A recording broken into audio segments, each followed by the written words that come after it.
Hello dear students, भारतीय अर्थव्यवस्था के अंतर्गत हम लोग गरीबी व बेरोजगारी या पॉवर्टी एंड अनएम्प्लॉयमेंट टॉपिक लेकर चल रहे हैं और आज उसके नेक्स्ट सेक्शन की बारी है।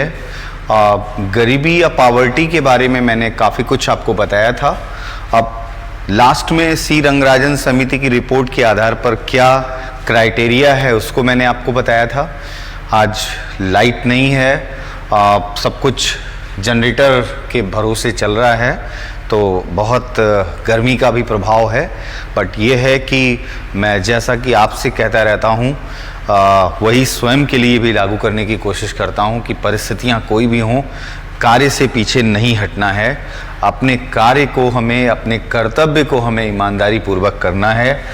आपका कर्तव्य है कि आप अपने जो नोट्स हैं उसको ईमानदारी से बनाएं, आप अपने टेस्ट दें। तो हमारा कर्तव्य है कि हमने आपको जो प्रॉमिस किया है उसके अकॉर्डिंग हम आपको अपने टॉपिक्स को डिलीवर करें। तो फिलहाल उसके लिए आगे बढ़ते हैं। तो लास्ट में हम लोगों ने सी रंगराजन समिति की रिपोर्ट के आधार पर गरीबी का जो निर्धारण किया जाता है वो कैसे किया जाता है इस पर बात की थी। और उसमें मैंने आपको बताया था कि सी रंगराजन समिति ने जो है वो भारत में प्रति व्यक्ति कैलोरी के आधार पर भी निर्धारण की बात की और प्रति व्यक्ति उपभोग व्यय के आधार पर भी निर्धारण की बात की। अब जो उसके अंतर्गत आपने देखा था कि ग्रामीण क्षेत्रों में 972 रुपए प्रति व्यक्ति प्रति माह और शहरी क्षेत्रों में 1407 रुपए प्रति व्यक्ति प्रति माह का निर्धारण किया गया था।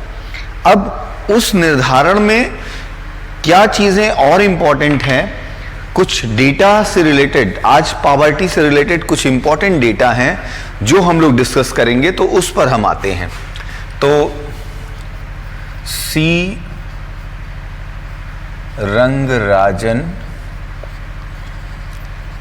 समिति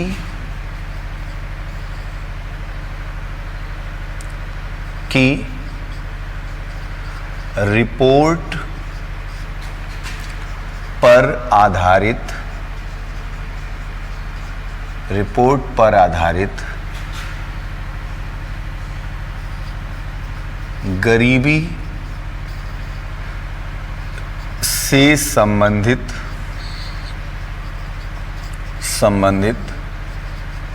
आंकड़े। सी रंगराजन समिति की रिपोर्ट पर आधारित गरीबी से संबंधित आंकड़े। ठीक है, हम अब इस पर आते हैं। सी रंगराजन समिति की रिपोर्ट पर आधारित तो कौन से आंकड़े अब आपके सामने आने वाले हैं। अब आप देखिए, सबसे पहली चीज तो ये कि आपने देखा था उस दिन कि प्रति व्यक्ति उपभोग व्यय, प्रति व्यक्ति उपभोग व्यय किस आधार पर? मासिक, मंथली, मासिक। ठीक, ये तय किया गया था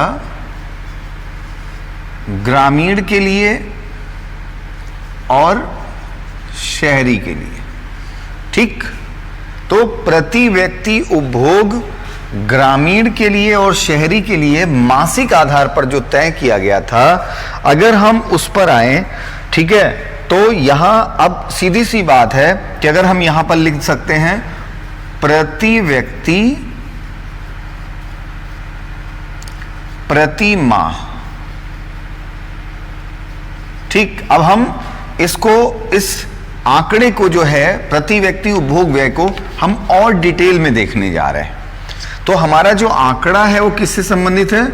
प्रति व्यक्ति उपभोग व्यय से संबंधित। ये सारे आंकड़े कौन सी समिति की रिपोर्ट पर आधारित है, आपके सामने आ गया। अब प्रति व्यक्ति प्रति माह, पर पर्सन पर मंथ, उसके बाद क्या हो सकता है? प्रति व्यक्ति, ठीक है, प्रति व्यक्ति प्रति दिन, पर पर्सन पर डे, ये भी तो हो सकता है। अब जैसे प्रति व्यक्ति प्रति माह, गांव में क्या था 972, और सारे आंकड़े किसमें हैं? रुपए में। ठीक, सारे आंकड़े रुपए में हैं। 972 था, शहरी क्षेत्र में क्या था? 1407। ठीक, अब इसको अगर प्रतिदिन के हिसाब से निकाला जाए, जो कई बार विवाद का विषय भी बन गया कि इतने व्यक्तियों के लिए, तो 32.4 रुपीस और 46.9 रुपीस। ठीक, ये निर्धारण किया गया कि प्रति व्यक्ति प्रति माह वो 972 रुपए अगर ग्रामीण क्षेत्र में है और शहरी क्षेत्र में है तो 1407। अब आपसे कल को ये क्वेश्चन प्रति व्यक्ति प्रतिदिन के हिसाब से भी पूछा जा सकता है, तो आपका अब आपको उसको कैलकुलेट करके निकालने की आवश्यकता नहीं, आपके दिमाग में हाँ ये 32 समथिंग, तो 32.4 रुपए प्रति व्यक्ति प्रति दिन, 46.9 रुपए प्रति व्यक्ति प्रतिदिन, कहां? शहरी क्षेत्र में। अब इस आंकड़े में एक और आंकड़ा, एक स्टैंडर्ड फैमिली को शामिल करते हुए किया गया है। 5 व्यक्तियों के परिवार, 5 व्यक्तियों या 5 व्यक्ति का परिवार, तो इसके लिए अब मैंने आपको पहले उसी दिन बताया था कि 972 गुणे 5, 1407 इंटू 5। ठीक, तो सेम वही आ जाएगा। अब यहां पर 48607035। ठीक, और ये क्या है? ये भी कौन सा आंकड़ा है? प्रति माह, प्रति माह। ठीक, ये आंकड़ा आपका प्रतिदिन वाला है। ठीक, तो ये जो है आपको ये पहला आंकड़ा मिला इंपॉर्टेंट, जो किसके बेसिस पर है? सी रंगराजन समिति के आधार पर है। 1407 और 972 वाले आंकड़े को हमने और ज्यादा आपको जो है उसमें क्या चीजें इंपॉर्टेंट होती हैं वो बताने के पॉइंट ऑफ व्यू से किया। अब इसी आंकड़े में जो ये रुपए खर्च करने की बात की गई है, उसके मद के बारे में बताया गया है कि स्पेशली कितने रुपए कितने मद में खर्च किए जाए, यानी कौन से मदों में खर्च किया जाए। तो उस पर हम आते हैं। अब प्रति व्यक्ति प्रति माह के आंकड़े को अगर हम मदों के आधार पर देखें, इसमें टोटल, तो ये तो हो गया कुल हो गया खर्च। ठीक, ये आपका प्रति व्यक्ति प्रति माह क्या हो गया? ये कुल खर्च या कुल उपभोग व्यय, कंजम्पशन एक्सपेंडिचर, कुल उपभोग व्यय। अब ये दूसरी आपके सामने दूसरा टेबल आ गया। ठीक, प्रति व्यक्ति प्रति माह कुल उपभोग व्यय कितना है? शहरी क्षेत्र में 1407, ग्रामीण क्षेत्र में 972। अब इसमें जो है जो मद है वो कौन कौन सी है? ठीक है, उस पर आते हैं। तो पहला भोजन को रखा गया, यानी इसको हम कह सकते हैं उपभोग मद सेक्शन, कंजम्पशन सेक्शन या उपभोग मद। पहला भोजन कहा गया। ठीक, कि भोजन में जो है वो कितना खर्च होगा, भोजन के अंतर्गत कितना खर्च होगा। ठीक, तो भोजन के लिए 972 रुपए में यहां पर हुआ 554 रुपए और यहां हुआ 656 रुपए। ठीक, एक व्यक्ति अपने भोजन यानी जैसे पोषण न्यूट्रिशन वाली चीजों को प्राप्त करने के लिए, कार्बोहाइड्रेट, फैट, प्रोटीन, भोजन प्राप्त करने के लिए एक महीने में 554 रुपए उपभोग पर खर्च करता है। और शहर में अगर है तो 656, इसी का पार्ट है ये। ठीक है, अब दूसरी मद निर्धारित की गई, कपड़ा, शिक्षा,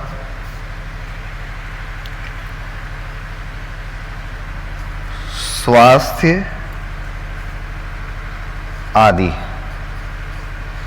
कपड़ा, शिक्षा, स्वास्थ्य आदि ग्रामीण क्षेत्र में है तो 141 और शहरी क्षेत्र में है तो 407, 407। ठीक, तीसरी मद है गैर खाद्य, non food, miscellaneous type of जो भी उपभोग होता है, 277 और यहां है 344। तीनों का टोटल यहां करेंगे तो 1407 आएगा, तीनों का टोटल यहां करेंगे तो 972 आएगा।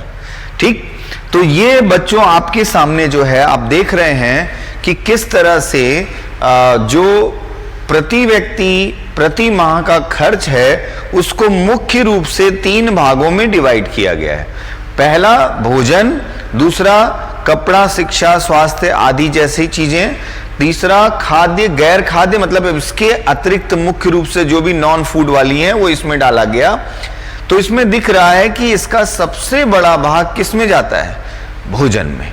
ठीक, तो यदि आपसे क्वेश्चन पूछा जाता है कि जो सी रंगराजन समिति के आधार पर शहरी क्षेत्र में निर्धारित 1407 में या ग्रामीण क्षेत्र में निर्धारित 972 रुपए में सर्वाधिक खर्च जो है या सर्वाधिक उपभोग व्यय किस क्षेत्र के लिए निर्धारित है, तो क्या होगा? आपको ये रुपया याद नहीं रखना है, लेकिन ये जरूर याद रखना है भोजन, क्योंकि वहां स्वास्थ्य भी होगा। ऑप्शन बी स्वास्थ्य होगा, ऑप्शन सी शिक्षा होगा। तो मनुष्य के दिमाग में क्या आता है? अरे यार स्वास्थ्य, कोरोना, हेल्थ, सबसे ज्यादा पैसा किसमें जाता है? इसमें जाता है। वो खाना भूल जाता है, वो न्यूट्रिशन भूल जाता है, रेगुलर जो आपकी चीज है वो भूल जाते हैं। तो ये आपको ध्यान रखना है ऑब्जेक्टिव क्वेश्चन में कि option A, B, C, D में अगर कहीं भी भोजन है तो सबसे बड़ा हमारी डेली, कहते नहीं सब रोटी के लिए हो रहा है, रोटी के लिए कर रहे हैं।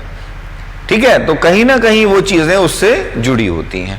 ठीक है, तो ये बच्चों 1407 और 972 से संबंधित जो आंकड़े थे।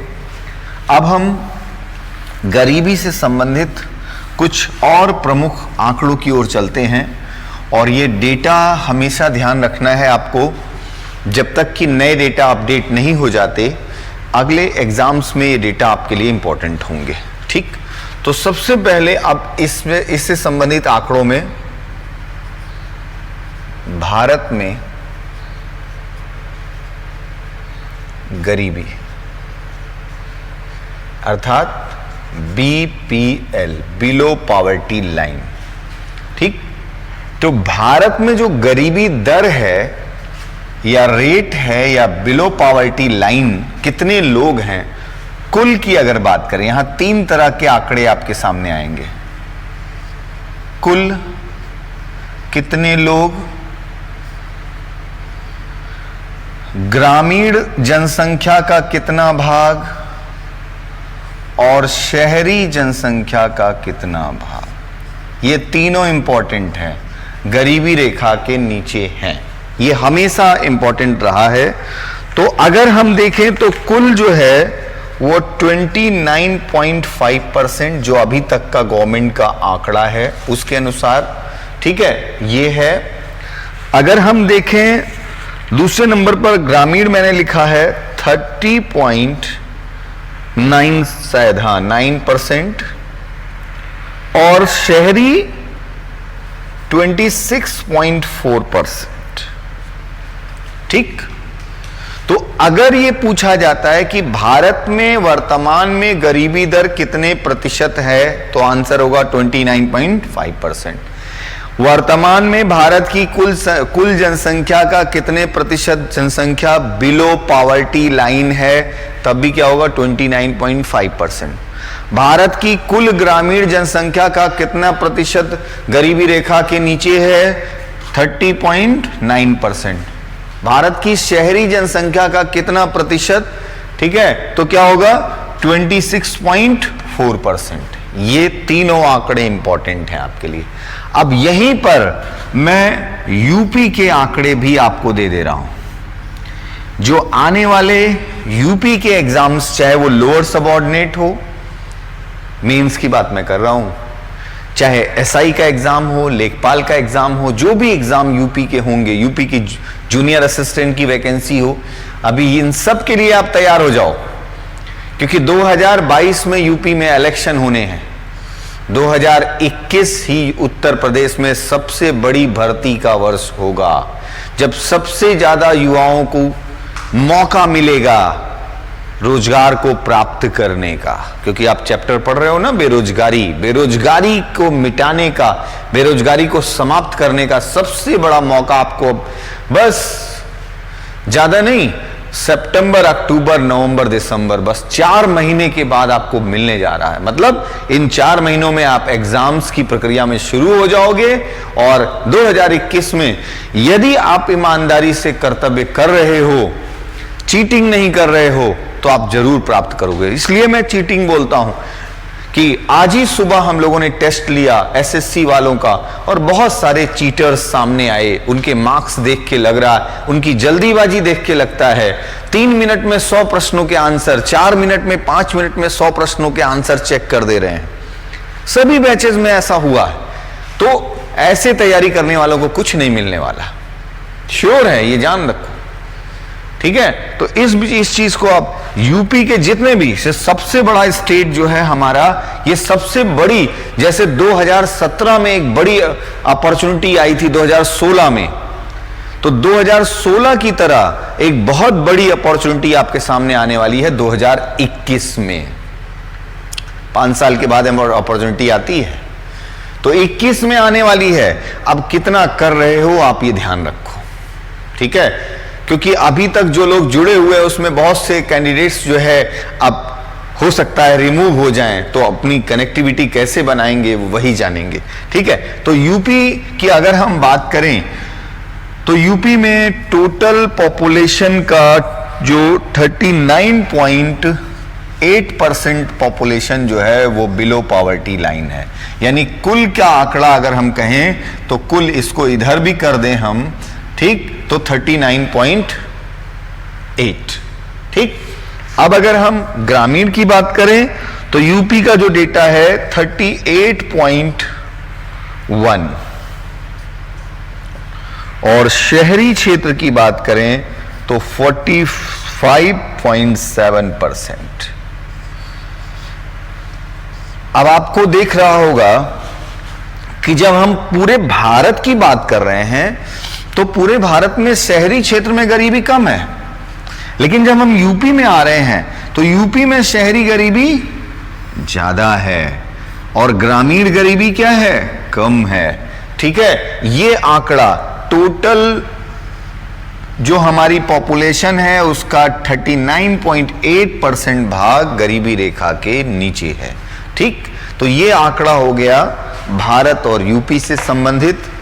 अब हम लोग आते हैं बच्चों maximum poverty in states and minimum poverty in states. ठीक है, तो मैक्सिमम पॉवर्टी, सबसे पहले अधिकतम गरीबी,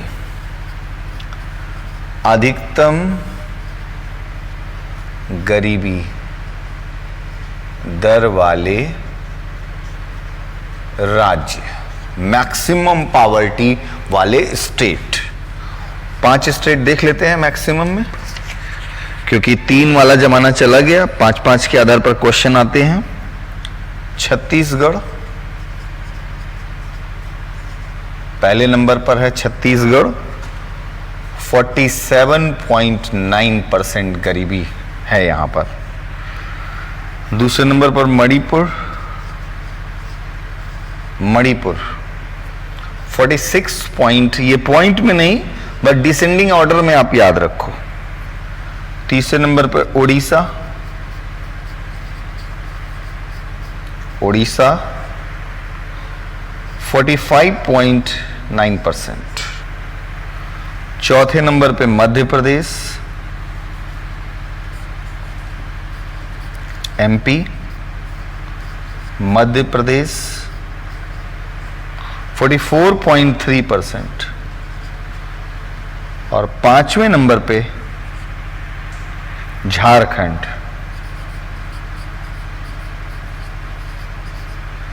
झारखंड 42.4%। ठीक, ये टॉप 5 स्टेट्स हैं जहां मैक्सिमम पॉवर्टी है, जहां सर्वाधिक गरीबी है। ठीक है, तो छत्तीसगढ़ 47.9% गरीबी है, यानी टोटल पॉपुलेशन का 47.9% लोग बिलो पॉवर्टी लाइन हैं। ठीक, तो सेम ऐसे ही अगर अब जैसे फॉर एग्जांपल यहां पे क्वेश्चन कैसे बनता है क्या कि एक तो किस राज्य की गरीबी दर सर्वाधिक है, या किस राज्य में जो है वो उस राज्य की जनसंख्या की बिलो पॉवर्टी लाइन वाले पॉपुलेशन की जनसंख्या सबसे ज्यादा है। ठीक, यहां पर मणिपुर जैसे स्टेट से भी क्वेश्चन बन सकता है, उत्तर पूर्व के कौन से राज्य में गरीबी दर सर्वाधिक है, तो एक ही दिख रहा है, मणिपुर। ठीक है, तो इस तरह से भी आपको ध्यान रखना है कि निम्नलिखित पूर्वी राज्यों में, ठीक है, तो ऐसे में आपको यह ध्यान रखना है कि कैसे क्वेश्चन हो सकते हैं। ठीक, अब यहां पर जो है, जो अगली बात पे आते हैं कि ये आंकड़ों को लेकर परेशान नहीं होना है आपको। अगर आप देखिए तो 47, 46, 45, 44, 42, आप इतना हाइड कर दो, इतना ही याद कर लो, बहुत है। ठीक है, बस आपको डिसेंडिंग ऑर्डर जरूर याद रखना है। अब यहां पर अगर हम यूनियन टेरिटरी की बात करें तो मैक्सिमम पॉवर्टी शायद दादर एवं नागर हवेली में है, यूनियन टेरिटरी यूटी में दादर एवं नागर हवेली, दादर एवं नागर हवेली, यहां पर 35.6% है।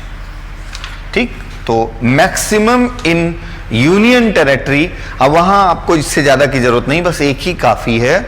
ठीक है, कि मैक्सिमम कहां पर है या मिनिमम कहां पर है, तो वो आपके सामने आया। ठीक, अब हम लोग बात करते हैं न्यूनतम गरीबी दर वाले राज्य। जब आप बच्चों अधिकतम के आंकड़े पे चलते हैं, मैक्सिमम वाले आंकड़े पर, तो आपने देखा होगा कि डिसेंडिंग होता है वो आंकड़ा। 47 वाला सबसे ऊपर आया, 42 वाला सबसे नीचे आया। तो वो हमेशा जो अधिकतम का आंकड़ा होगा, ये हमेशा ध्यान रखिएगा, किसी भी चीज में अगर मैक्सिमम पूछा गया है तो मैक्सिमम का आंकड़ा जो होगा डिसेंडिंग ऑर्डर में होगा। इसीलिए कभी कभी जब क्वेश्चन आता है ना, निम्नलिखित राज्यों को उनकी गरीबी दर के अनुसार आरोही क्रम में प्रदर्शित करें। आरोही क्रम मतलब एसेंडिंग ऑर्डर, ठीक है, अवरोही क्रम में प्रदर्शित करें मतलब डिसेंडिंग ऑर्डर। ठीक है, तो हमेशा मैक्सिमम का जो डेटा होता है वो डिसेंडिंग ऑर्डर में होता है, और मिनिमम का जो होता है वो एसेंडिंग ऑर्डर में होता है, वो बढ़ेगा। सबसे कम गरीबी वाला सबसे पहले, फिर उससे बाद उससे ज्यादा, उससे ज्यादा, उससे ज्यादा, ऐसे आएगा। ठीक, तो अब हम आते हैं न्यूनतम गरीबी, न्यूनतम गरीबी दर वाले राज्य। ठीक, तो न्यूनतम गरीबी दर वाले राज्य में सबसे पहले गोवा है, और काफी समय से ये बना हुआ है। गोवा 6.3%। गोवा एक ऐसा स्टेट जो टूरिस्ट स्टेट है, और वो सबसे कम गरीबी दर वाला राज्य है। और गोवा नाम सुन के ही कुछ सुखद अनुभूति होती है, क्यों? ठीक है, दूसरे नंबर पे हिमाचल प्रदेश, हिमाचल प्रदेश, हिमाचल प्रदेश का है 10.9%, काफी बढ़ गया यहां से देखा जाए तो। नेक्स्ट उड़ीसा, ओडिशा, ओडिशा सॉरी केरल, केरल, उड़ीसा तो मैक्सिमम में है। केरल केरल भी एक टूरिस्ट स्टेट है, नेचुरल टूरिस्ट प्लेस। और केरला 11.3%। ठीक, अभी 24 तारीख को अंश ओझा सीजीएल में फाइनल सिलेक्शन लेने के बाद अपने ज्वाइनिंग लेटर को लेकर, जो इस बार 15 अगस्त को दिया गया था, 15 अगस्त 2020 को भी हम लोगों ने अपने इंडिपेंडेंट डे को सेलिब्रेट किया और दो ज्वाइनिंग लेटर स्टेज पे बुला के दिया गया, एक सैयद फैजान को और एक अंश ओझा को। अंश ओझा को ये केरला आया तो मुझे याद आ गया कि याद दिला दूं आपको बीच में कि जीएसटी इंस्पेक्टर की ज्वाइनिंग के रूप में एक ज्वाइनिंग लेटर, बहुत प्राउड फील होता है कि हमारा स्टूडेंट, हमारा दिशा परिवार का सदस्य, स्मार्ट सा मेंबर आज कोच्चि केरला में ज्वाइन करने जा चुका है। 24 तारीख को उसने इंडिया के टॉप 5 जो अगर कहें रिच स्टेट्स, उसमें से 3rd नंबर पे जो रिच है, अगर गरीबी सबसे कम है तो रिच है ना वो, उस स्टेट में उसे जाने का मौका मिला। ठीक है, तो कहीं ना कहीं बहुत 15 अगस्त को जब हम लोगों ने फ्लैग होस्टिंग की, तालियां बजाई और ज्वाइनिंग लेटर दिया, ठीक है, तो बहुत से कीड़े मकोड़ों को मिर्ची लगी जो दिशा परिवार की ऐसी सफलताओं को एक्सेप्ट करने में उनको बड़ा दर्द होता है, और स्पेशली ऐसे कैंडिडेट्स जो यहां से लात मार के निकाले गए होते हैं, ठीक है, या अपने आप यहां की चीजों को एडजस्ट नहीं कर पाते हैं, इतना टफ सिचुएशन, और भाग गए होते हैं, तो उनको बड़ी मिर्ची लगी होती है। हाँ, तो उनकी मिर्ची कहीं ना कहीं स्टेटमेंट में कुछ आया, उनके कमेंट में कुछ आया, मिर्ची जो है, ठीक है, तो क्यों? क्योंकि अब उनको तो कुछ मिला नहीं, जब आप कार्य करोगे तभी तो मिलेगा ना, ठीक है। तो इसीलिए मैं उस बात पे आ रहा हूं। हमारे ज्यादातर परिवार के सदस्य जिन्होंने जो जहां थे उन्होंने उसको एंजॉय किया, अपने ग्रुप में एंजॉय किया, अपने फेस्टिवल को एंजॉय किया, ठीक है। और सबसे बड़ा एंजॉयमेंट क्या था? Joining letter. और अगर आपके मन में आया कि यार ऐसा दिन हमारी लाइफ में भी आए और हम भी ऐसा ज्वाइनिंग लेटर लेके रहेंगे, तभी इस पढ़ाई का कोई फायदा है, नहीं तो गरीबी दर अमीरी दर रटते रहो, कोई फायदा होने वाला नहीं है। इसलिए कह रहा हूं, ईमानदारी से लगे रहो और निश्चित प्राप्त करोगे। हाँ, किसी को जल्दी मिलता है, किसी को समय लगता है, बस यही अंतर है, बस लगे रहना, इसके अलावा कोई रास्ता नहीं है। ठीक, नेक्स्ट इसके बाद पंजाब एक एग्रीकल्चर से लबालब कहें वो स्टेट 11.4%। और सबसे लास्ट में हरियाणा भी एक डेवलप स्टेट, 12.5% गरीबी है मात्र। तो ये टॉप 5 स्टेट हैं। पहले नंबर पे गोवा, दूसरे नंबर पे हिमाचल प्रदेश, तीसरे नंबर पे केरला, फिर पंजाब और फिर हरियाणा। मैंने आपसे कहा था कि कोई भी आंकड़ा अगर न्यूनतम होगा, मिनिमम होगा, तो डिसेंडिंग ऑर्डर में नहीं होगा, एसेंडिंग ऑर्डर में होगा, बढ़ेगा। ठीक है, आपने देखा था कि जब अधिकतम वाला आंकड़ा था तो यहाँ 47 वाला आया था, यहाँ 42 वाला। यहाँ क्या हो रहा है? यहाँ 6 वाला आया, यहाँ 12 वाला आया। ठीक है, तो बढ़ रहे हैं। तो सबसे कम गरीबी वाला राज्य गोवा है। अगर हम यूनियन टेरिटरी या यूटी की बात करें, यूनियन टेरिटरी या यूटी की बात करें, ठीक, तो अंडमान निकोबार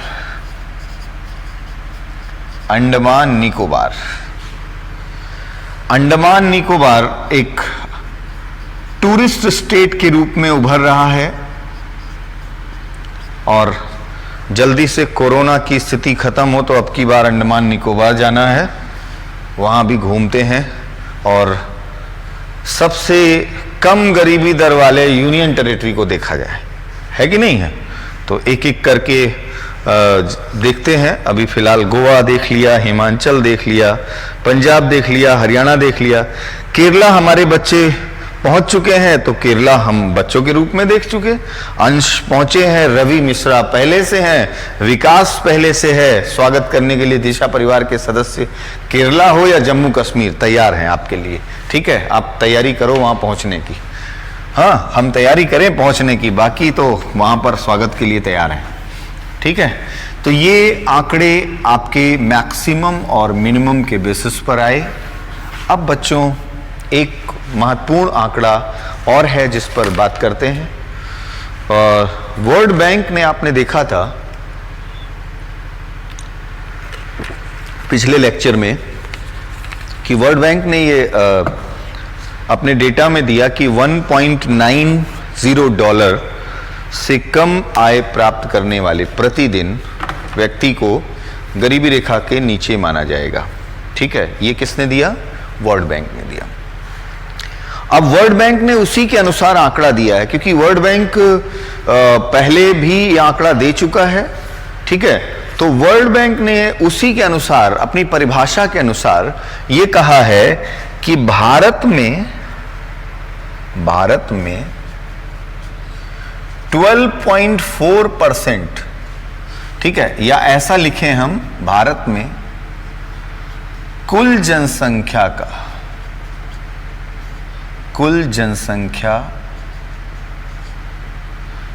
की 12.4% जनसंख्या बिलो पॉवर्टी लाइन है। किसके अनुसार? विश्व बैंक के अनुसार। ठीक है, तो ये आंकड़ा भी आपके लिए इंपॉर्टेंट है गरीबी का, कि विश्व बैंक के अनुसार कौन सी परिभाषा? 1.90 डॉलर वाली परिभाषा, प्रतिदिन, पर डे। ठीक, ये परिभाषा के अनुसार भारत में कुल जनसंख्या की, भारत की कुल जनसंख्या के 12.4%, 12.4% जनसंख्या बिलो पॉवर्टी लाइन है। ठीक, तो अभी आपने देखा कि सी रंगराजन समिति की जो परिभाषा है उसके अनुसार 29%, 5% लोग गरीबी रेखा के नीचे हैं, और वर्ल्ड बैंक के अनुसार 12.4% लोग गरीबी रेखा के नीचे हैं। हां, परिभाषा जब बदलेगी तो आंकड़े भी बदलेंगे। ठीक, अब गरीबी रेखा पर एक और पॉइंट है, या गरीबी पर एक और पॉइंट है। यूएनडीपी ने, यूनाइटेड नेशन डेवलपमेंट प्रोग्राम, आप जानते होंगे इसके बारे में। यूएनडीपी या यूनाइटेड नेशन डेवलपमेंट प्रोग्राम ने गरीबी का निर्धारण एक अलग प्रकार से किया है, जिसका नाम है MDI, multi dimensional index. Multi dimensional index है ये, ठीक है, sorry, MPI, multi dimensional poverty index. ठीक, मल्टी डायमेंशनल पॉवर्टी इंडेक्स। ठीक, बहुआयामी गरीबी सूचकांक। तो मल्टी डायमेंशनल पॉवर्टी इंडेक्स जो है वो किसके द्वारा तैयार किया गया है? यूएनडीपी के द्वारा, यूनाइटेड नेशन डेवलपमेंट के द्वारा तैयार किया गया है।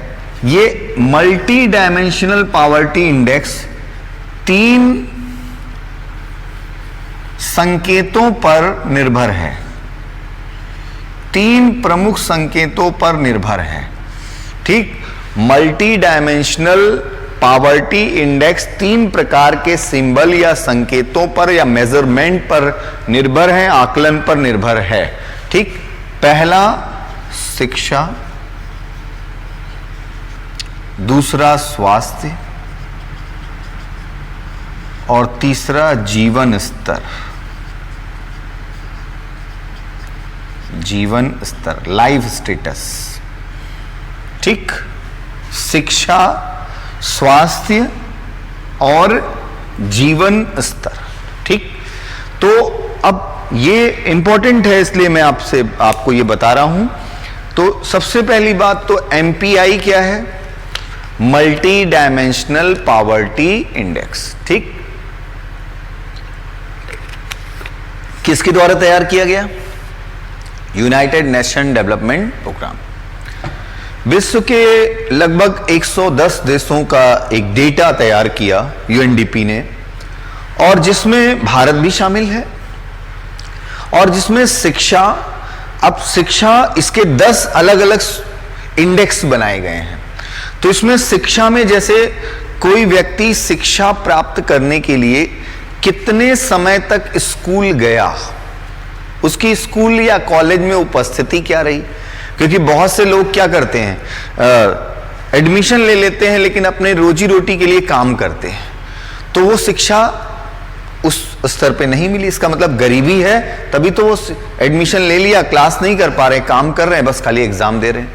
तो वहां पे शिक्षा, मैं एग्जाम्पल बता रहा हूं कि कई चीजें देखी जा रही हैं कि आप कहीं पैसे की वजह से, आप गरीबी की वजह से ये शिक्षा तो नहीं प्राप्त कर रहे, तो इस आधार पर वहां आकलन किया गया। स्वास्थ्य, न्यूट्रिशन, पोषण, स्वास्थ्य सुविधाएं, पोषण युक्त खाद्य पदार्थ प्राप्त हो रहा है कि नहीं, प्रोटीन जरूरी है तो मिल रहा है कि नहीं, ठीक है, वो चीज यहां पर। जीवन स्तर, लाइफ स्टेटस, जैसे फॉर एग्जाम्पल कोई अपने ईंधन या फ्यूल के लिए क्या यूज करता है, लकड़ी तोड़ के जाता है, लकड़ी जला के खाना बना रहा है, या फिर गैस उसके पास है, या मिट्टी के तेल के ऊपर आश्रित है, तो फ्यूल, एक इलेक्ट्रिसिटी की क्या व्यवस्था है। जीवन स्तर में मोबाइल आपका क्या है, लाइफ स्टेटस स्तर बन गया है कि हाँ ये आपके पास, आपके इंटरनेट। तो ऐसी तमाम चीजें हैं जिनको किस में रखा गया है, इसके निर्धारण के लिए रखा गया कि क्या। अब पहले आपने देखा कि गरीबी की परिभाषा क्या थी कि भाई उपभोग व्यय है, कैलोरी उपभोग है, पर कैपिटा इनकम है, लेकिन अब क्या हुआ, उसका दायरा बढ़ता जा रहा है और उसको एक मल्टी डायमेंशनल एस्पेक्ट से देखा जा रहा है, बहुआयामी, कि यार किसी का सिर्फ भोजन लेना हो गया, अगर वो भोजन प्राप्त कर रहा है तो हम उसको अमीर मान लें। आज हमारे बहुत सारे ऐसे स्टूडेंट्स हैं जो स्मार्टफोन नहीं ले सकते, भोजन है उनके पास, वो 1407 रुपए पा रहे हैं, 972 रुपए पर पर्सन खर्चा कर रहे हैं, सब कुछ है, लेकिन स्मार्टफोन नहीं ले सकते वो। तो इसका मतलब क्या माने हम कि वो अमीर हो गए, वो गरीबी रेखा के क्या होंगे, नीचे होंगे, है कि नहीं, बिलो पॉवर्टी लाइन होंगे। किसी के पास फोन है, फोन की सुविधा किसी तरह से मिल गई, सेकेंड हैंड ले लिया, कहीं से ले लिया, उसका रिचार्ज के लिए पैसा नहीं है उसके पास, ठीक है। तमाम तरह की ऐसी समस्याएं हैं, तमाम तरह की ऐसी प्रॉब्लम्स हैं। तो ऐसे में कहीं ना कहीं ये टोटलिटी में देखा जा रहा है, एक मल्टी डायमेंशनल एस्पेक्ट से देखा जा रहा है, और इसके आधार पर यूएनडीपी ने कहा, इन मानकों के यानी एमपीआई के आधार पर इन्होंने कहा कि भारत में 27% समथिंग है, 27.51% लोग एमपीआई के अंतर्गत गरीब हैं, ठीक है। 27.5% लोग यहां पर जो है इसके अंतर्गत गरीब हैं, यानी मल्टी डायमेंशनल पॉवर्टी इंडेक्स के अंतर्गत आ रहे हैं, ठीक है, एमपीआई के अंतर्गत आ रहे हैं। लेकिन यहां यूएनडीपी ने एक बहुत अच्छा लेटेस्ट आंकड़ा दिया है। उसने कहा कि 2005-06 और 2015-16 अगर तुलना की जाए, लगभग आप 10 साल की तुलना कर ली उसने, तो इसने कहा कि 2005-06 में 64 करोड़ लोग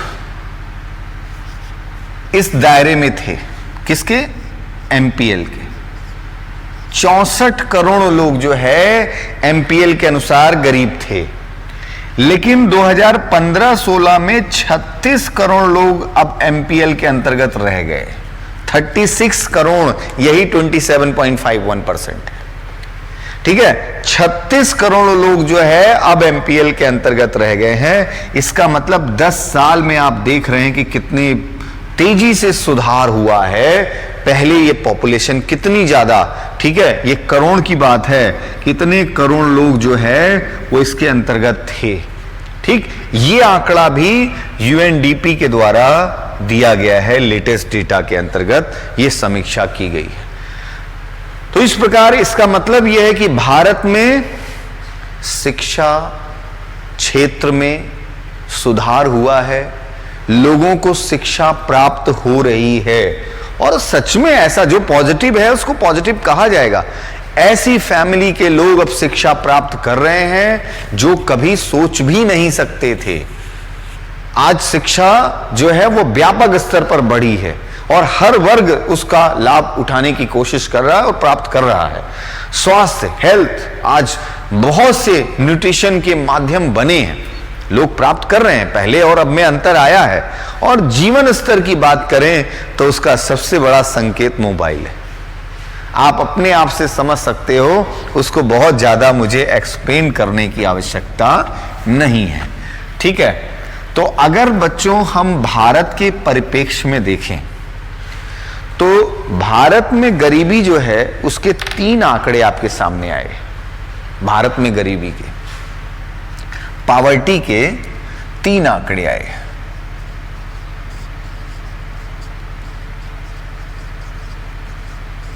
पहला जो सी रंगराजन समिति वाला आंकड़ा है, सी रंगराजन,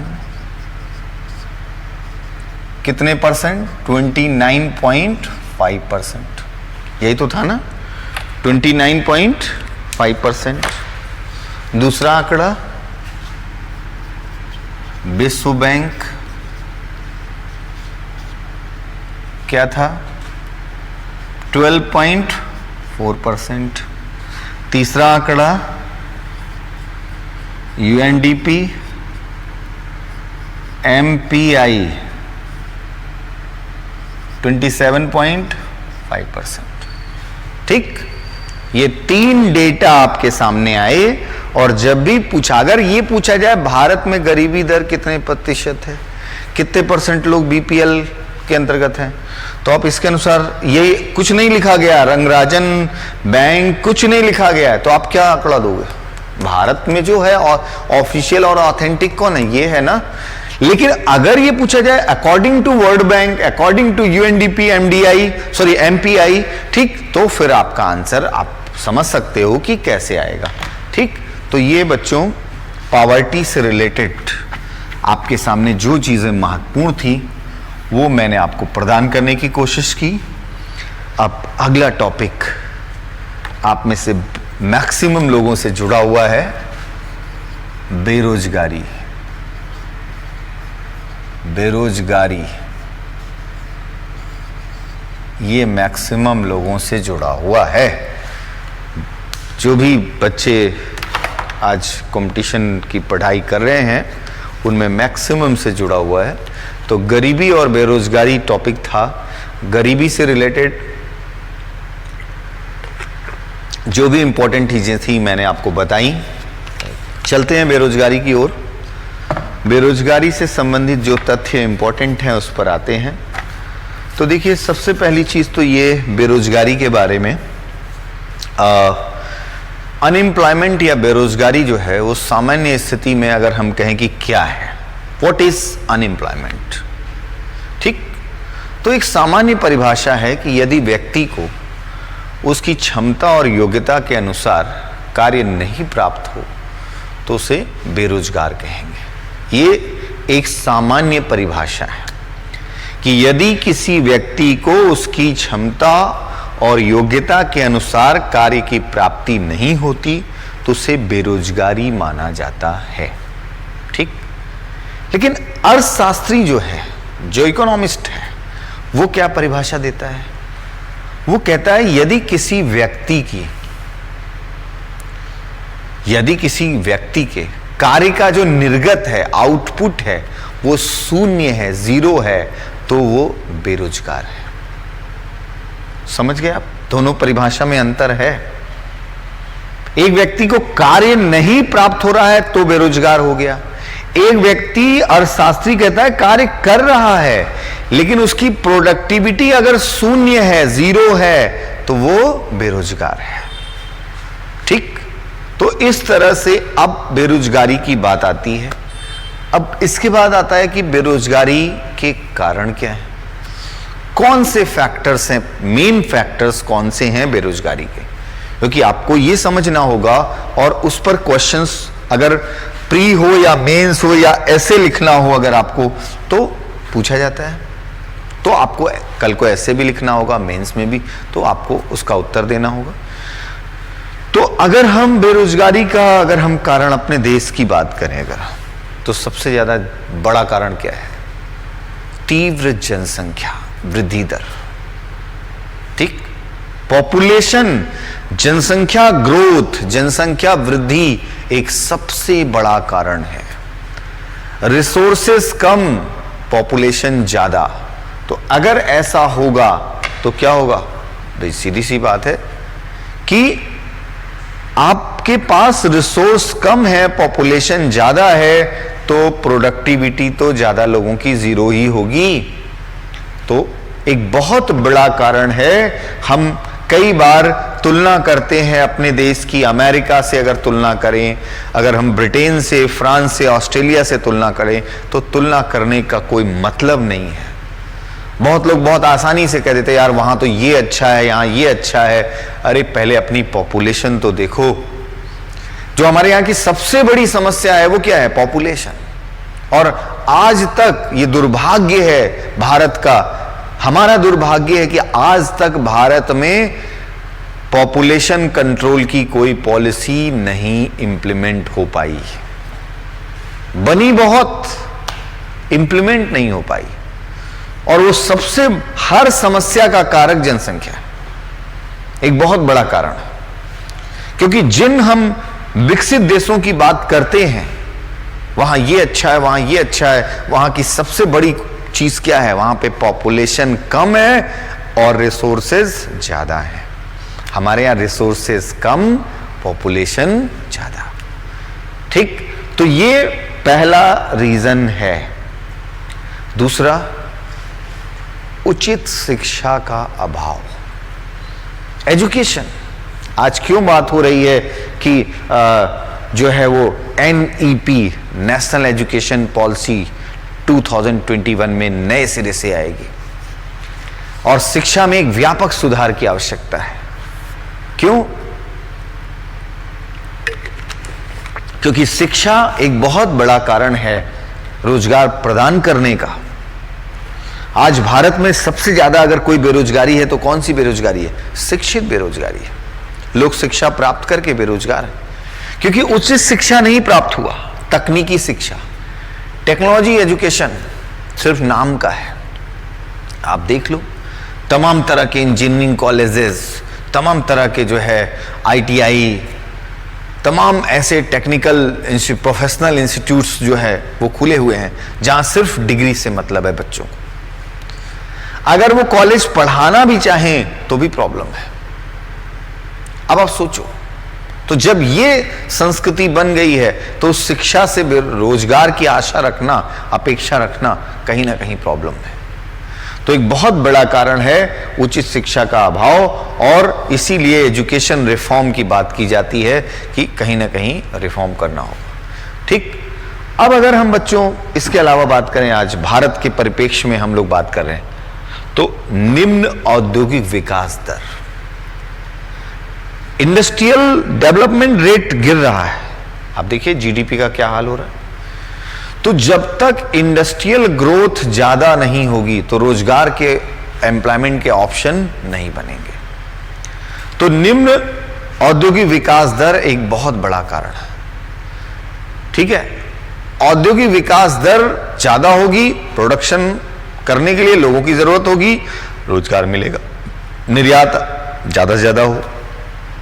ठीक है, तो कहीं ना कहीं वो समस्या है। अब इसके अलावा भारत में बेरोजगारी का और क्या कारण है? राजनीतिक कारण, राजनीतिक अस्थिरता, पॉलिटिकल अनस्टेबिलिटी। तमाम राज्यों में कब किसकी सत्ता है, कब नहीं रहेगी, कोई भरोसा नहीं। तो बहुत सारे पॉलिटिकल रीजन है, बहुत सारे राजनीतिक कारण है जिसके कारण जो है, जो नीतियां हैं, पॉलिसीज हैं, सरकार की जो आर्थिक नीतियां हैं, औद्योगिक नीतियां हैं, वो प्रभावित हो जाती हैं और दिक्कतें आती हैं। ठीक है, माइग्रेशन, ग्रामीण जनसंख्या का माइग्रेट करना, किधर? शहरों की ओर। ग्रामीण जनसंख्या का शहरों की ओर पलायन, ये भी एक बहुत बड़ा कारण है भारत में बेरोजगारी का। ग्रामीण जनसंख्या जब शहरों की ओर पलायन करती है, गांव में जो संसाधन है उसका उपयोग नहीं हो पाता। आज तमाम गांवों में संसाधन का उपयोग ही नहीं हो पा रहा है और वो संसाधन बेकार चले जाते हैं और शहरों में आपको बेरोजगारी के रूप में बड़े पैमाने पर दिखाई पड़ेगा। उसका उपयोग नहीं कर पाता। बहुत से आपने उदाहरण देखे होंगे कि गांव में खेती बहुत अच्छे से की, कहीं फूलों की खेती की, कहीं मेडिसिनल प्लांट की खेती की और उसने लाखों रुपए कमाए, ठीक है, क्योंकि उसने संसाधन का उपयोग किया। और बहुत लोगों के पास वो संसाधन होते हुए भी उसका उपयोग नहीं किया और कहीं ना कहीं समस्या आई, ठीक है। तो ये बहुत बड़े रीजन हैं या बहुत बड़े कारण हैं भारत में बेरोजगारी के। अब बात आती है कि बेरोजगारी की समस्या का समाधान क्या है। भाई सीधी सी बात है, अगर कल को आपको ऐसे लिखना हुआ बेरोजगारी पर, तो बेरोजगारी के जो कारण है उसको आप बताएंगे, है कि नहीं? उसके बाद बच्चों आप बेरोजगारी की समस्या का जो बेरोजगारी क्या है ये बताएंगे, बेरोजगारी का कारक बताएंगे और फिर बेरोजगारी की समस्या का समाधान कैसे करें। पॉपुलेशन एक बहुत बड़ा कारण था, तो समाधान वहां पर आएगा। हमेशा एक चीज आपको ध्यान रखना है कि किसी भी समस्या का समाधान उसके कारक में छुपा होता है। कभी भी कोई क्वेश्चन आए, कोई निबंध आ जाए, तो आपको परेशान बिल्कुल नहीं होना है। उसके अगर आपको कारक पता है तो समाधान आप निकाल लोगे। तो इस बात को आपको जरूर ध्यान रखना है कि कारक जो है वो पता होना चाहिए। जैसे ग्लोबल वार्मिंग क्या है, ग्लोबल वार्मिंग का कारक क्या है, ग्लोबल वार्मिंग का समाधान क्या है। तो सेम ऐसे बेरोजगारी का सबसे बड़ा कारक जनसंख्या है। तो अब जनसंख्या अचानक तो रुक नहीं जाएगी, धीरे धीरे पॉपुलेशन कंट्रोल पॉलिसी लागू की जाए तो कहीं ना कहीं पहला कारक है, तो हमें वो लाना पड़ेगा ना, कि आज नहीं तो 10 साल बाद तो कम से कम वो समस्या कम हो, तो वो लाना पड़ेगा, ठीक। हम गांव में इस तरह से आधारभूत संरचना का विकास करें। अब जैसे आप देखिए इस कोरोना काल में, लॉकडाउन में जब लोग वापस आए, तो उत्तर प्रदेश सरकार ने, बिहार सरकार ने ये कहा कि हम अपने यहाँ इतना संरचना का विकास करेंगे जिससे कि लोगों को यहां से फिर से महाराष्ट्र, दिल्ली, गुजरात न जाना पड़े। मतलब सीधी सी बात है, आप अगर ऐसा चाहते हो कि पलायन ना हो, कम हो, तो क्या करना पड़ेगा?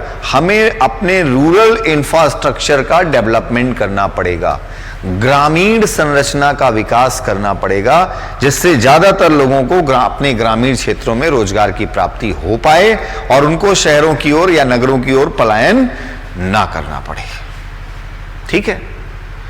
अब इसके बाद औद्योगिक विकास की बात करते हैं। तो इंडस्ट्रियल पॉलिसी का इंप्लीमेंटेशन अच्छी तरह से हो, उद्योगों का विकास ज्यादा से ज्यादा, लघु उद्योग, कुटीर उद्योग, इनका डेवलपमेंट हो, प्रत्येक क्षेत्र में हो, संतुलित विकास हो और ज्यादा से ज्यादा हम क्वालिटी प्रोडक्ट का निर्माण करें जिससे उसका निर्यात बढ़े, तो इकाइयां बढ़ेंगी, रोजगार मिलेगा। शिक्षा एक बहुत बड़ा कारण थी। एजुकेशन रिफॉर्म करना पड़ेगा। और आपने देखा अभी भारत सरकार जो एनईपी लेकर आई है, नेशनल एजुकेशन पॉलिसी जो लेकर आई है, यदि वो पॉलिसी इंप्लीमेंट हो जाए तो कल को युवा जो है उसको बहुत बड़ी अपॉर्चुनिटी मिल जाएगी, बहुत से सेक्टर्स मिल जाएंगे और कहीं ना कहीं उसे रोजगार प्राप्त होगा। लेकिन यदि उस नीति को सिर्फ कागजों में रहने दिया गया तो कुछ नहीं होने वाला। उसका इंप्लीमेंटेशन होना चाहिए, प्रैक्टिकली उसका इंप्लीमेंटेशन होना चाहिए। और तब आप देखिए वहां पर बच्चे को यह है कि आपका सब्जेक्ट की बॉन्डिंग नहीं है कि आपको यही सब्जेक्ट लेना है, आपका इंटरेस्ट है, आप इसके साथ ये भी ले सकते हो।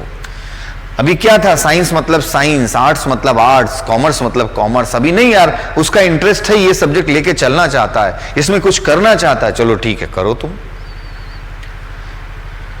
तो उसके साथ बॉन्डिंग नहीं है कि हाँ नहीं इस विषय के साथ आपको यही लेना होगा, ऐसा कुछ नहीं है। तो कितना बड़ा शुरुआत स्कूली शिक्षा से ही, कॉलेज एजुकेशन से ही बदलाव आया।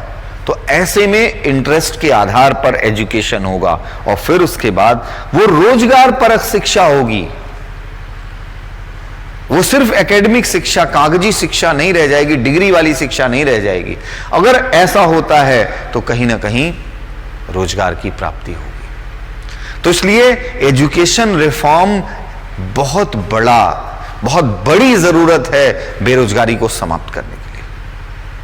आज आप देखिए बहुत से बच्चे जो है वो कहते हैं कि हम जनरल कैटेगरी में हैं इसलिए हम सेलेक्ट नहीं हो पाते, हम ओबीसी होते तो ऐसा होता, हम एससी होते तो ऐसा होता, हम एसटी होते तो ऐसा होता। अभी मैंने अंश ओझा का नाम लिया, जीएसटी इंस्पेक्टर बन के गया, ठीक है, नाम जनरल कैटेगरी का है। एक दो उदाहरण नहीं है, कई सारे दिशा परिवार में ये उदाहरण है जो जनरल कैटेगरी के होते हुए जिन्होंने 4-4, 5-5 सिलेक्शन लिए। मतलब उन्होंने उच्च शिक्षा को प्राप्त किया, संघर्ष किया और बहानेबाजी नहीं करी। समय लगा, ऐसे बच्चे रहे जिनको 5-5 साल लग गए, 6-6 साल लग गए। कोई एक उन्हीं का साथी 1 साल में जॉब लेके चला गया, कोई एक उन्हीं का साथी 2 साल में जॉब लेके चला गया। आप सोचो कैसा फील होता होगा उस साथी को कि यार मेरा ही फ्रेंड, मेरे ही साथ बैठने वाला वो 1 साल 2 साल में चला गया, मुझे 4-4 साल 5-5 साल उसके बाद संघर्ष करना पड़ा। आसान था क्या वो संघर्ष? लेकिन उसको उचित शिक्षा प्राप्त हुई। तो जो उचित शिक्षा, ये सिर्फ ये नहीं कि टेक्निकल एजुकेशन, उचित शिक्षा का मतलब उचित नैतिक शिक्षा भी है, इथिकल एजुकेशन भी है। आजकल आप देखते होंगे न्यूज चैनल्स पे जो है सुशांत सिंह राजपूत, तमाम उससे रिलेटेड चीजें चल रही हैं, ठीक है। लेकिन अब जो पिक्चर सामने आ रही है उसमें सुशांत सिंह की डेथ का जो सबसे बड़ा कारण आपको दिख रहा होगा वो क्या? वो गलत साथियों का साथ। और ये बहुत पुरानी कहावत है, संगत का बहुत असर पड़ता है। वो नशे, वो तमाम तरह की संगत ने उसको क्या कर दिया, इतनी कम आयु में। आज आप देखिए इतना प्रतिभाशाली व्यक्ति भी। तो इसलिए क्या कहते हैं, संगत बहुत इंपॉर्टेंट है। तो शिक्षा सिर्फ किताबी और तकनीकी रूप में ही नहीं, शिक्षा एक मनुष्य को ऐसी शिक्षा प्राप्त हो कि ओवरऑल पर्सनालिटी डेवलपमेंट हो, टोटल पर्सनालिटी डेवलपमेंट हो। वो हर परिस्थिति में लड़ने के लिए तैयार हो, हर परिस्थिति में कि यार करना है। एक एग्जाम से किसी की लाइफ नहीं रुकती, एक रिजल्ट से किसी की लाइफ नहीं रुकती, एक सिलेक्शन से अरे एक नहीं होगा, दूसरे में होगा, दूसरे में नहीं होगा, तीसरे में होगा, तीसरे में नहीं होगा, चौथे में होगा। लेकिन शर्त क्या है? ईमानदार प्रयास। आप लगे रहो। ये बहुत बड़ी शिक्षा है और कहीं ना कहीं इसको भी प्रारंभिक रूप से ही बच्चों के साथ जोड़ने की आवश्यकता है, फ्यूचर में भी। तो ये शिक्षा सुधार की बात की। राजनीतिक रूप से जो भारत में जाति, धर्म और तमाम भ्रम की राजनीति है, वोट की राजनीति है, वो राजनीति बदलनी चाहिए। अगर विकास आधारित राजनीति होगी, हर पार्टी का सबसे बड़ा एजेंडा डेवलपमेंट होगा, विकास होगा, तो क्या मिलेगा? रोजगार मिलेगा, बेरोजगारी कम होगी, रोजगार प्राप्त होगा। तो इसलिए राजनीतिक कारण बहुत बड़ा कारण है। और राजनीति कौन सी होनी चाहिए? विकास परक राजनीति होनी चाहिए, विकास आधारित, मूल्यों पर आधारित राजनीति होनी चाहिए। तो आप स्वयं देखेंगे कि बड़े पैमाने पर विकास होगा, विकास की होड़ लगेगी, उसका कंपटीशन होगा आपस में, और उसका फायदा किसको मिलेगा? युवाओं को मिलेगा। ठीक है। तो ऐसे आप देखिए, मैंने कहा कि जनसंख्या नियंत्रण हो, शैक्षणिक सुधार हो, औद्योगिक विकास हो, ठीक है, इसके अलावा जो है लोगों का पलायन, ग्रामीण संरचना का विकास हो, ठीक है, तो कहीं ना कहीं राजनीतिक सुधार है, तो कहीं ना कहीं रोजगार बढ़ेगा, और रोजगार बढ़ना मतलब बेरोजगारी कम होगी।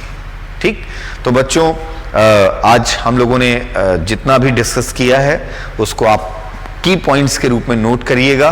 डेटा को आपको याद करना है, और types of unemployment and other जो एम्प्लॉयमेंट से रिलेटेड गवर्नमेंट की कुछ स्कीम से रिलेटेड बातें हैं वो मैं आपको नेक्स्ट लेक्चर में डिस्कस करूंगा। ओके, थैंक यू बच्चों, सेफ रहिए और गवर्नमेंट के जो भी डायरेक्शंस हैं उनका पालन करिए, और अच्छे से पढ़ाई करिए जम के, और पूरी तरह से अपने आप से कमिटमेंट करो कि हम किसी भी प्रकार की कोई ढिलाई नहीं करेंगे, और एग्जाम पे एग्जाम आता रहे। जिस प्रकार की भी परीक्षा हमारी प्रकृति ले रही है उससे भी हमें देना है, और कल को बोर्ड या एसएससी लेगा उसे भी हमें देना है, और उस कमीशन के भी एग्जाम में हम क्वालिफाई होंगे। ओके, थैंक यू बच्चों।